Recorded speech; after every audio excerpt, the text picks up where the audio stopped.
रंगों की वर्षा, गुलाल की फुहार, सूरज की किरणें, खुशियों की बौछार, चंदन की खुशबू, अपनों का प्यार, मुबारक हो आपको होली का त्योहार। कांग्रेस पार्टी के वरिष्ठ नेता एवं पूर्व चेयरमैन रामबरन गौतम जी की तरफ से समस्त क्षेत्रवासियों एवं प्रदेशवासियों को होली के पावन पर्व और ईद की हार्दिक हार्दिक शुभकामनाएं एवं बधाई।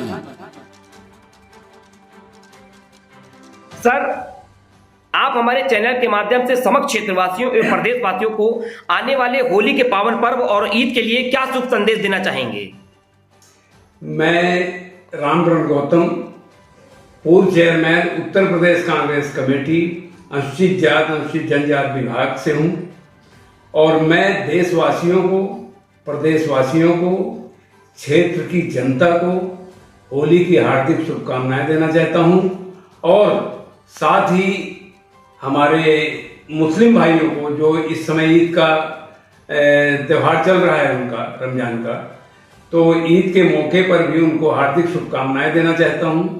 साथ ही देशवासियों से, प्रदेशवासियों से यही अपील है कि जो होली का त्यौहार है ये गुलाल लगाकर, जहां तक हो सके गुलाल लगाकर इस त्यौहार को मनाएं और रंग भी लगा रहे हैं तो रंग से भी कोई परहेज नहीं है लोगों को, लेकिन किसी की आंखों पे रंग ना पड़े और केमिकल का इस्तेमाल ना करें तो बहुत अच्छा होगा, क्योंकि ये खुशी का त्यौहार है, रंगों का त्यौहार है।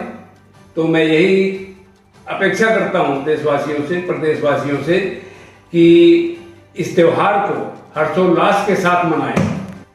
कहीं ना कहीं देखा जाए तो होली के त्यौहार को कुछ लोगों ने नशे का त्यौहार समझ लिया है और होली के त्यौहार में नशा करके गाड़ियां चलाते हैं तो अपना भी नुकसान करते हैं और लोगों का भी नुकसान कर देते हैं। तो इस संबंध में आप क्षेत्रवासियों को क्या संदेश देना चाहेंगे?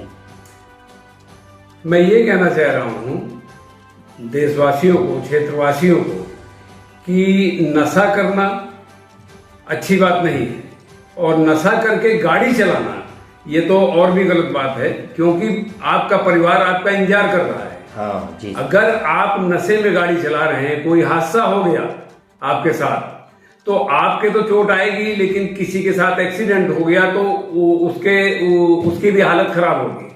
तो आपके परिवार वाले आपका इंतजार कर रहे हैं, इसलिए नशा तो बिल्कुल करना ही नहीं चाहिए। लेकिन अगर कोई नशा कर भी रहा है थोड़ा बहुत, तो नशा करने के बाद घर से ना निकले, अपने घर पे आराम करें और जहां तक हो सके नशे से दूर रहें। यही मैं लोगों से अपेक्षा करना चाहता हूं। एक अहम मुद्दे की बात यह भी है कि इस बार होली और जुम्मे एक साथ पड़ रहे हैं, तो क्या कहेंगे इस संबंध में?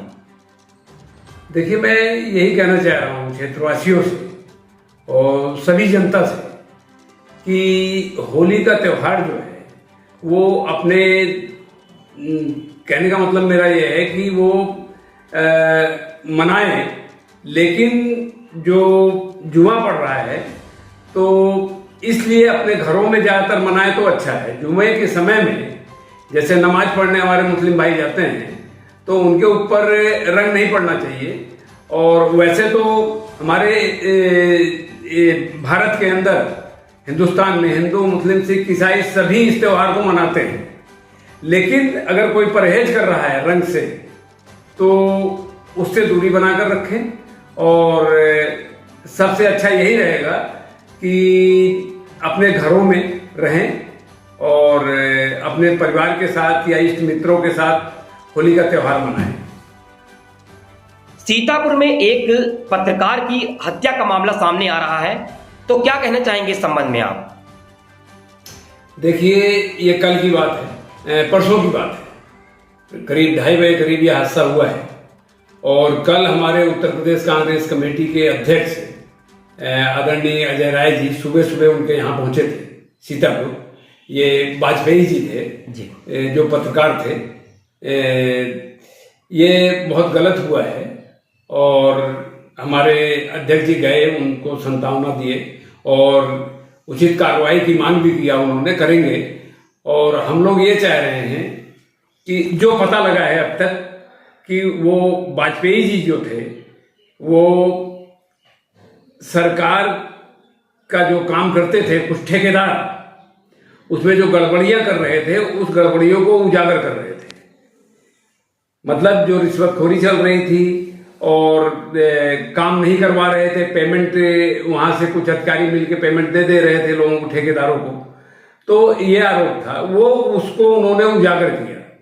जब उजागर किया तो इस सरकार के अंदर अगर आप सच बोलेंगे तो यही पत्रकार महोदय नहीं, और भी कई पत्रकारों की हत्याएं हो चुकी है। यह अभी ताजा मामला है सीतापुर का, और मेरी तरफ से सिर्फ अब इसमें मैं ज्यादा नहीं बोलना चाहता। मैं ये चाह रहा हूं कि उनके परिवार को कम से कम 1 करोड़ रुपए की सहायता मिलनी चाहिए और उनकी पत्नी को सरकारी नौकरी मिलनी चाहिए। ये मेरी सरकार से मांग है।